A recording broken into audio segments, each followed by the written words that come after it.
नमस्कार, मैं सौरभ गुरु। आज हम कक्षा 7 के पाठ 4 के बारे में, जो हमने कल पढ़ाया था, उसके विषय के बारे में आज हम प्रश्नोत्तर के बारे में लिखेंगे, समझेंगे।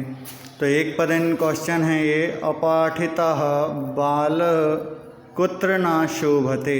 जो अज्ञानी बालक है, जिसने पढ़ा नहीं है, वो यदि सभा में जाएगा तो कैसा होगा? हंसों के बीच में जैसे बगला होता है, तो सभा के मध्य में जाएगा ना, तो बिना पढ़ा हुआ बालक है ना। इसी प्रकार आगे दूसरा क्वेश्चन है, महताम धनम किम। तो क्या कह रहे हैं? मानो ही महताम धनम।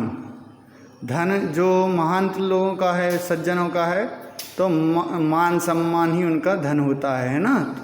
सबसे ज़्यादा इज्जत करना ही धन होता है किसी भी इंसान का। तो तक्षकस्य विषम कुत्र वर्तते। कह रहे हैं तक्षकस्य मतलब सांप के विष, सांप का विष काय में होता है? कुत्र वर्तते। तो सांप के अंदर कहाँ विष होता है? तो दांतों में विष होता है, दंते। प्रवासे विद्या कीदृशी भवति। कह रहे हैं यदि अपन बाहर जाती हैं तो विद्या कैसी होती है? तो मातृ सदृशी, माता के समान। वृश्चिकस्य, ये यहाँ पर अपन ने कह रहे हैं वृश्चिकस्य विषम कुत्र वर्तते। कह रहे हैं बिच्छू के शरीर में कहाँ पर विष होता है? तो पूँछ में विष होता है। फिर चावाला है, मक्षिकायाः विषम कुत्र वर्तते। मक्खी जो होती है उसके कहाँ पर विष होता है? तो उसके मुख में विष होता है, विषम मुखे, है ना। मक्षिका या विषम मुखे। आ जाते हैं यहाँ पर एक वाक्यन उत्तर है। इनके एक वाक्यन के उत्तर हैं, के मानम इच्छन्ति। कहते हैं मान की इच्छा किसको होती है? इज्जत की इच्छा किसको होती है? तो उत्तम जनाः मानम इच्छन्ति। जो सज्जन व्यक्ति होते हैं, जो अच्छे काम करने वाले हैं, उनको मान सम्मान इज्जत की इच्छा होती है। उनकी इज्जत करोगे तो उनको अच्छा लगेगा, है ना। सुखार्थी किम न प्राप्नोति। सुख चाहने वाले को क्या प्राप्त नहीं होता? तो सुखार्थी विद्याम न प्राप्नोति। सुख यदि आप चाहोगे तो आपको विद्या की प्राप्ति नहीं होगी। फिर दूसरा क्वेश्चन है, विद्यार्थी किम न प्राप्नोति। तो कह रहे हैं विद्यार्थी को किस चीज़ की प्राप्ति नहीं होती? तो विद्यार्थी सुखम न प्राप्नोति। तो विद्यार्थी को क्या प्राप्त नहीं होता? विद्यार्थी को सुख प्राप्त नहीं होता। उसी प्रकार सुखार्थी को विद्या प्राप्त नहीं होती। फिर अपन आ जाती हैं यहाँ पे, विद्या कीदृशम धनम भवति। विद्या कैसे धन के बराबर होती है ना, कैसा धन होती है?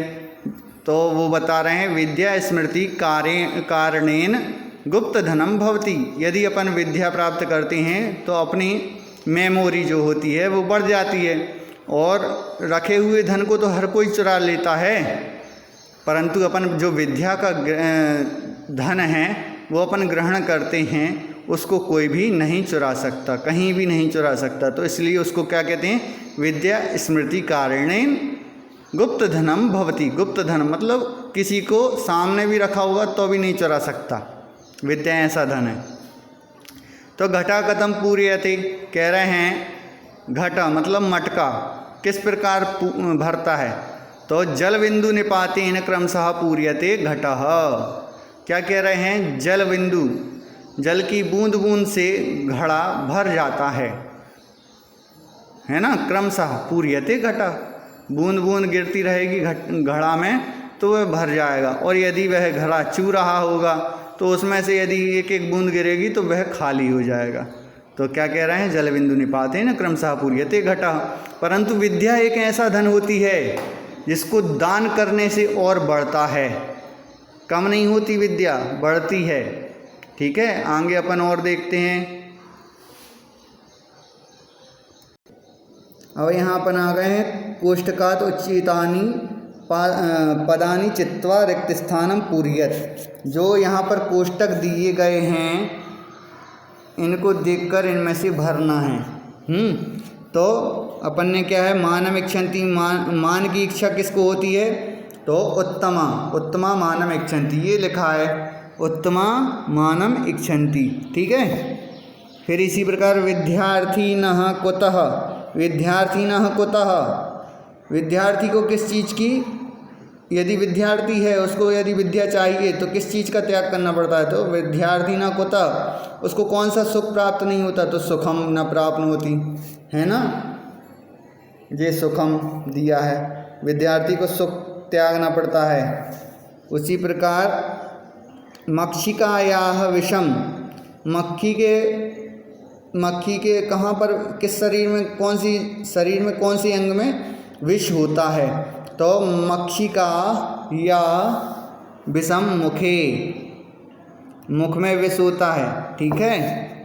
फिर इसके बाद सुपुत्रेण यथः, यदि सुपुत्रेण यथः, यदि अच्छा पुत्र है तो वह कुल का क्या करता है, कुलम यथा, है ना, तो यहाँ पर कुलम।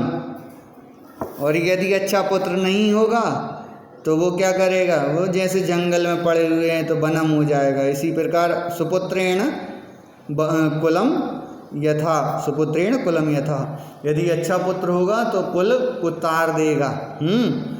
हंस मध्य, हंसों के बीच में कैसा, हंसों के बीच में बकह, बगुले जैसा, बगुले जैसा, हंसों के बीच में बगुले जैसा।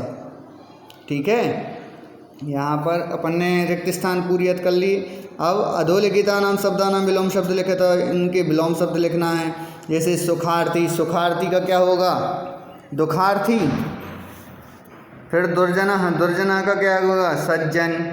फिर सत्यम का असत्यम, गुण का अवगुण, धर्म का अधर्म, सुपुत्र का कुपुत्र। ठीक है। अब अपन आ गए समानार्थी शब्द। समानार्थी का मतलब होता है एक शब्द लिखा है उसी के समान दूसरा शब्द होना चाहिए। ठीक है। तो उसी को पर्यायवाची में बहुत सारे शब्द होते हैं, है ना। तो माता का क्या है, जननी। वनम का क्या है, अरण्यम या अभ्यारण्य भी होता है, अरण्यम। ठीक है। उद्यानम, ये छोटे छोटे कई चीज़ें होती हैं, तो वनम का अरण्यम। ठीक है। फिर पुत्र, पुत्र का सेतु। सुत, पुत्र का क्या होगा, सुत। ठीक है। सुत पुत्र को कहते हैं। धनम, धनम का क्या होगा, द्रव्यम। दामेरा लगा है यहाँ पे, द्रव्यम। धन को द्रव्य भी कहते हैं। ठीक है।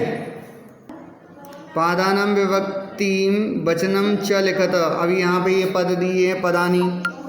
तो इनके बारे में अपन जानेंगे। तो ये रामायण लिखा है, जैसे रामायण काय का है, तृतीय व्यक्ति का, एक वचन का है। तो माता, माता काय का है, प्रथमा व्यक्ति। उसी प्रकार पिता है, प्रथमा व्यक्ति का है। उत्तमा है, प्रथमा व्यक्ति का है। विद्या नाम है, ये काय की व्यक्ति है, विद्या नाम षष्ठी व्यक्ति का है ना। अब ये कौन सी विभक्ति के तो हैं, परंतु कौन से वचन के हैं, इसके बारे में भी अपन जानेंगे। तो पुष्पितेन, पुष्पितेन काय का है, तृतीय व्यक्ति का है। जहाँ देखो रामायण है, पुष्पितेन है, ये तृतीय व्यक्ति के आ जाती हैं। और ये सभी काय के हैं, प्रथमा व्यक्ति के हो गया। फिर ये विद्या नाम, विद्या नाम का है, षष्ठी व्यक्ति का हो गया। अभी ये काय के हैं, तो जैसे ये एक वचन का था रामायण, उसी प्रकार यहाँ पर माता काय का एक वचन, एक वचन। फिर ये क्या है, उत्तमा, उत्तमा काय का है, बहुवचन का है। विद्या नाम, ये भी बहुवचन का है। फिर पुष्पितेन, ये काय का है, एक वचन का है। ठीक है। आगे फिर यहाँ पर आ गए क्रियापदानाम धातु वचनम पुरुषम च लिखत। तो क्रिया ये दी है, क्रिया मतलब खेलना, खाना पीना, रहना, करना, जाना, आना, ये क्रिया होती है।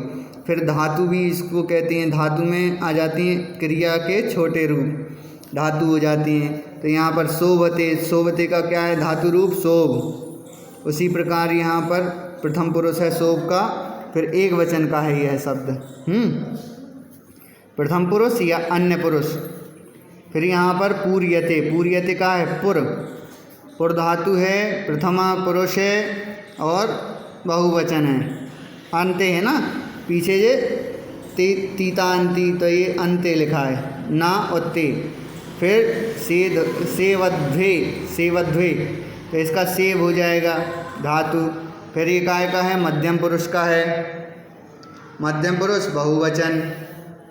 फिर इक्षन्ति, इक्षन्ति इक्ष धातु, इच्छा करना को इक्षन्ति कहते हैं, ठीक है। फिर ये काय का हो जाएगा, अन्य पुरुष का प्रथम पुरुष जिसको कहते हैं, और ये बहुवचन का हो जाएगा।